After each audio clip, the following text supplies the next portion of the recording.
மலர் போன்ற மாணவ மாணவி செல்வங்கள் அனைவருக்கும் வணக்கம். இன்றைக்கி இந்த வீடியோவில் 10th 11th ரிசல்ட் டேட் குறித்து ஒரு முக்கியமான அப்டேட்டை பள்ளி கல்வித்துறை தரப்புலேருந்து கொடுத்துருக்காங்க. இதை பற்றி இந்த வீடியோவில் பார்க்கலாம். அது பார்க்கறதுக்கு முன்னாடி மறக்காத மாணக்கர் கல்வி மலர் யூடியூப் சேனல் சப்ஸ்கிரைப் பண்ணி கீழே இருக்கக்கூடிய பெல் ஐக்கானை ப்ரெஸ் பண்ணி ஆல்னு வச்சுக்கோங்க. ஸோ தொடர்ந்து 10th 11th public examination result ரேட்டாக நமக்கு நிறைய அப்டேட் பார்த்தினா ஊடகத்தலங்களில் வெளியாகிருக்கு.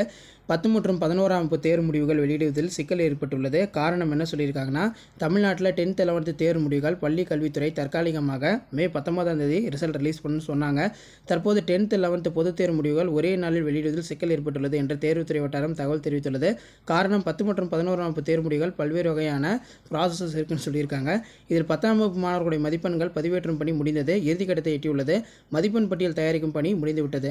11ஆம் வகுப்பு மாணவர்களுடைய மதிப்பெண் கடந்த ஆண்டை காட்டிலும் இந்த ஆண்டு தேர்ச்சி சதவீதம் குறைவாக இருக்குது அப்படிங்கிற மாதிரி சொல்லியிருக்காங்க. இதனால் மாணவர்களுடைய மதிப்பெண்களை மாற்றம் செய்து தேர்வு முடிவுகளை வெளியிடலாம் என கல்வித்துறை வட்டாரங்கள் தகவல் கூறுகின்றன. அதனால் தேர்வு முடிவுகள் தனித்தனியாக வெளியிட ஆயத்த பணிகள் நடைபெற்று வருகிறது.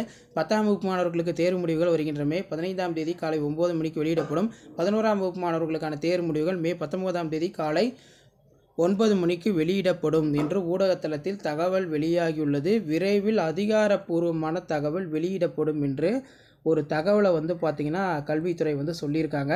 ஸோ இந்த ரிசல்ட்லாம் பொறுத்த வரைக்கும் சீக்கிரமாக தேர்வு முடிவுகளை வெளியிடணும் அப்படிங்கிற மாதிரி கல்வியாளர்கள் கோரிக்கை வச்சுருக்காங்க. ஏன்னா 10th ரிசல்ட் ரிலீஸ் பண்ணால் தான் அவங்க அடுத்து 11th குரூப் இந்த மாதிரி ஜாயின் பண்ணி 11th ஸ்டடியை கான்சன்ட்ரேஷன் பண்ண முடியும் அப்படிங்கிற மாதிரி சொல்லியிருக்காங்க.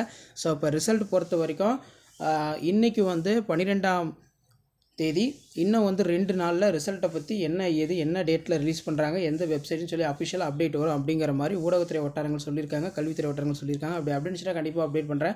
வீடியோ இம்பார்ட்டன்ட் இருந்தால் ஃப்ரெண்டுக்கு ஷேர் பண்ணுங்கள். மறக்காத மாணக்கர் கல்வி மலர் யூடியூப் சேனல் சப்ஸ்கிரைப் பண்ணுங்கள். வீடியோ ஃப்ரெண்ட்ஸுக்கு முடிஞ்ச வரைக்கும் ஃபார்வர்ட் பண்ணுங்கள். ஸோ அப்போ தான் நம்ம அப்லோட் பண்ணக்கூடிய 10th 11th ரிசல்ட் ரிலேட்டாக தொடர்ந்து அப்டேட் வந்துட்டுருக்கோம். ஸோ இந்த அப்டேட்லாம் யூஸ்ஃபுல்லாக இருந்தால் இமீடியட்டாக ஃப்ரெண்டுக்கு ஷேர் பண்ணிடுங்க. மறக்காத மாணக்கர் கல்வி மலர் யூடியூப் சேனல் சப்ஸ்கிரைப் பண்ணி கீழே இருக்கிற பெல் ஐக்கானை போட்டு ப்ரெஸ் பண்ணி ஆல் செட் பண்ணி வச்சுக்கோங்க. அப்போ தான் நம்ம கொடுக்கக்கூடிய ரெகுலர் அப்டேட்ஸ்லாம் தொடர்ந்து நோட்டிஃபிகேஷன் ஷோ ஆகிட்டு இருக்கும். ஷேர் பண்ணிட்டு பாருங்கள், சப்ஸ்கிரைப் பண்ணிட்டு பாருங்கள். மாணக்கர் கல்வி மலர் யூடியூப் சேனல் உங்களுக்கான அப்டேட்டு தொடர்ந்து டெய்லி இனிமேல் அப்டேட் ஆகிட்டே இருக்கும். தேங்க்யூ.